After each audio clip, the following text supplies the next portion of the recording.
Hola amigas y amigos, hoy vamos a hablar sobre la distribución de personas y asientos en la clase holística. Desde luego, la clase holística transforma algunos paradigmas sobre el trabajo en el salón y buscando un espacio más apropiado para que se den estas dinámicas, para que se dé esta movilidad, esta flexibilidad que caracteriza la clase holística, se van a requerir espacios un poquito diferentes o se va a requerir un uso diferente de espacios que se utilizan de una acostumbrada manera. Por ejemplo, desde la distribución de los asientos en el salón, cuando colocamos la silla del maestro detrás de un escritorio y las demás sillas en filas o en pasillos,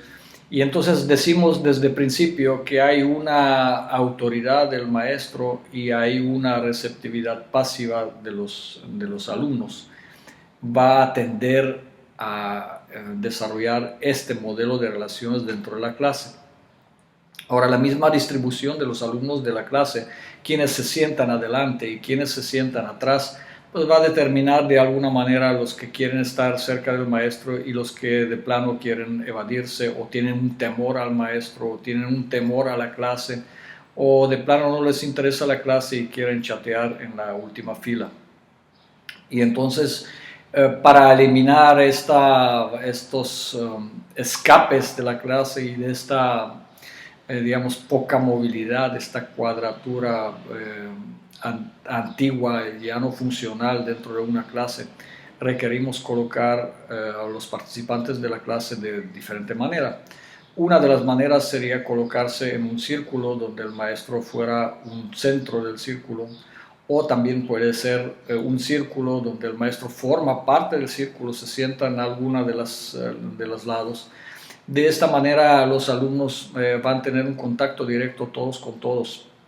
Claro, este tipo de distribución tiene una limitante que es la cantidad de los alumnos. Si voy a querer colocar 40 alumnos en una distribución circular, probablemente voy a tener problemas porque no voy a encontrar un espacio adecuado y cuando hago un círculo de 40 personas, muy probablemente la comunicación entre los diferentes lados del círculo va a ser bastante limitada porque la distancia va a aumentar considerablemente y entonces se va a disminuir la efectividad de la comunicación de la clase. Una de las reglas de la clase holística es que debe tener una cantidad limitada de alumnos, debe atender entre 8 y 15 alumnos, quizás máximo 20, para que permita una efectiva comunicación, un efectivo intercambio de vivencias, un efectivo manejo de energías dentro del grupo. Estos modelos, desde luego, tienen sus antecedentes. Los anfiteatros griegos aprovechaban este tipo de modelo donde el orador o los actores de la acción estaban en una especie de plazuela sumergida en la parte baja del espacio y luego los asientos estaban colocados en forma de círculos concéntricos ascendentes alrededor. Otro modelo de distribución dentro de una clase es el típico salón de artes marciales orientales, donde todos están sentados en el piso, en el tatami, en la circunferencia del espacio, y entonces el maestro o los protagonistas de la acción se colocan en el centro, se distribuyen ahí, y entonces el maestro va llamando o los alumnos van actuando dentro del círculo y los demás tienen la posibilidad de observar. Otra de las características a considerar dentro de un salón holístico es el grado de la decoración. Hay una tendencia, sobre todo en los salones de preprimaria, primaria, de sobresaturar los espacios con letreros, trabajos de los alumnos, mensajes, fórmulas, etc. Y esta manera, digamos, occidental de sobresaturar el espacio es un extremo, digamos, opósita a otro extremo que es la clase de un salón oriental donde no hay absolutamente nada más que paredes blancas. Y entonces aquí vemos que la cultura de cada lugar va a determinar el grado o la manera de decorar cada lugar. La ventaja de un salón sobredecorado es que hay una perpetua presencia de estímulos, de diferentes mensajes. Y la desventaja es que estos estímulos, una vez que pase cierto tiempo, dejan de funcionar, simplemente se convierte en una basura visual dentro del salón y también saturan el espacio mental del alumno de tal manera que no puede progresar a la debida velocidad, y no puede concentrarse en sus propios procesos de pensamiento, propios procesos fisiológicos, emocionales y espirituales para aprovechar eso a su crecimiento.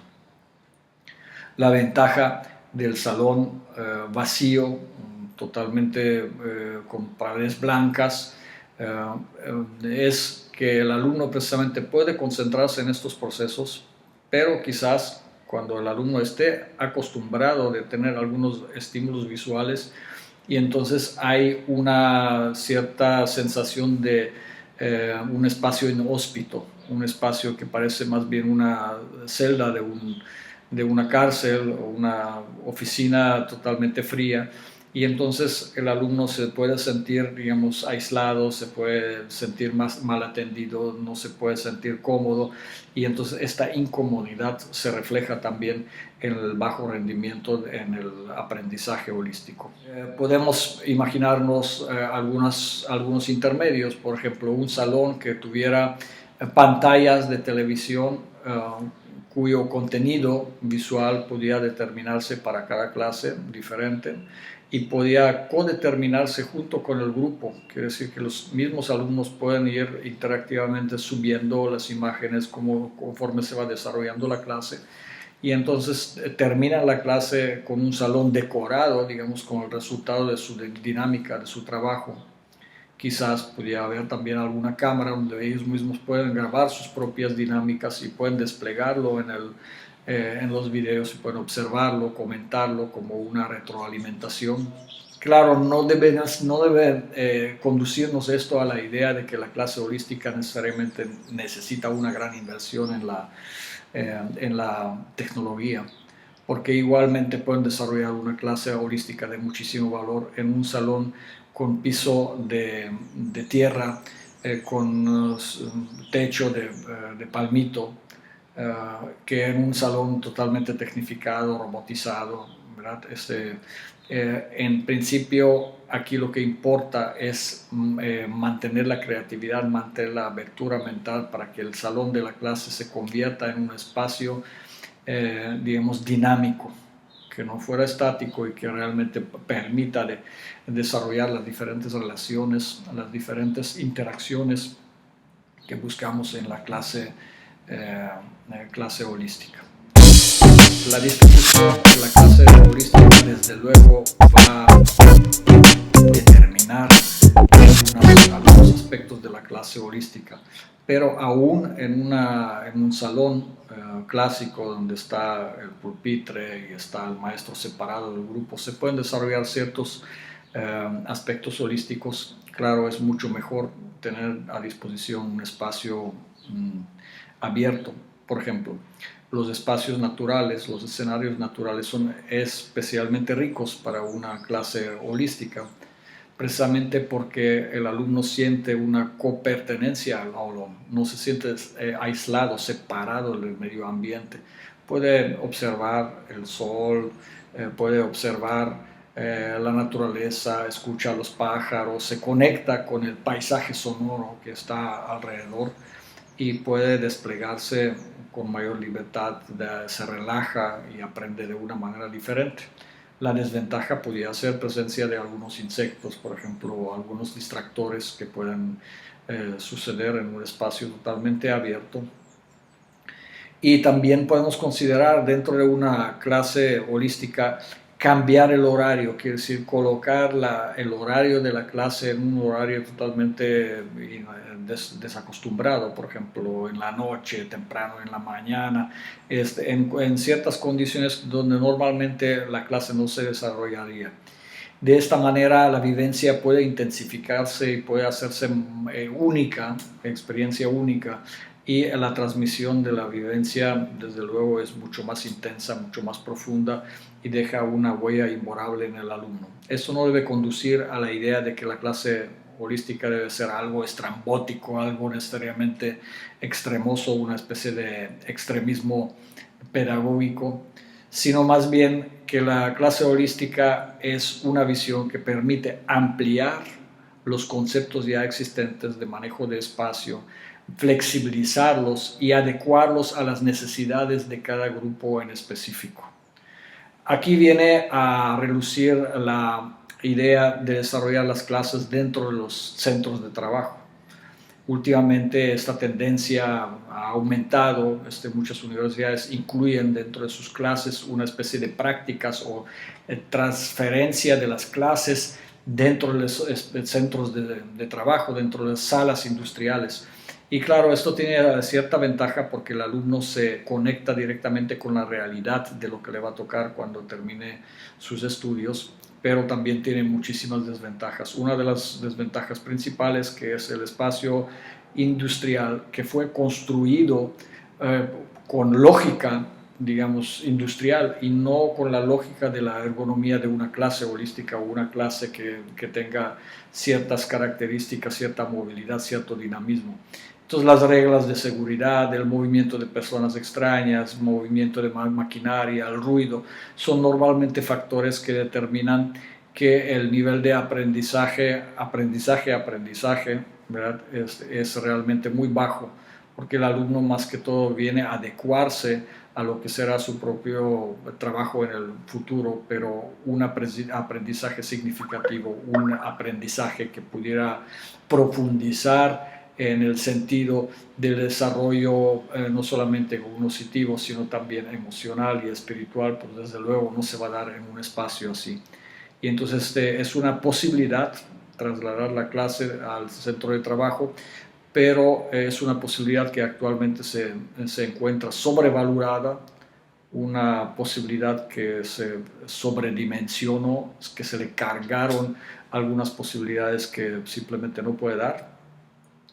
Y entonces hay que buscar con mayor creatividad quizás disminuir esta proporción de trabajo en el centro de trabajo pedagógico, en el centro de trabajo, y mantener de alguna manera espacios que permiten al alumno interiorizar las experiencias, interiorizar las vivencias, donde puede concentrarse a sí mismo, porque ese es el principio de la educación holística, que incluye no solamente los aspectos cognitivos, también los emocionales y sobre todo los espirituales, porque esos son los que construyen una persona. Lo que buscamos en la educación holística es el crecimiento de la persona como ser humano, y en el segundo término buscamos su desarrollo como profesionista. Esa es quizás la principal diferencia entre el modelo educativo tradicional y el modelo educativo holístico. Aunque al final de cuentas el resultado pudiera parecer similar, es bastante diferente, porque la persona que tuvo espacio y que tuvo un guía y tuvo una disposición a desarrollarse interiormente, después repone eso, lo que parecía tiempo perdido, en cuanto a sus habilidades en el trabajo, y desde luego vamos a tener frente a nosotros una gran persona, un gran ser humano, conectada con su entorno y conectada con los diferentes contextos que lo rodean.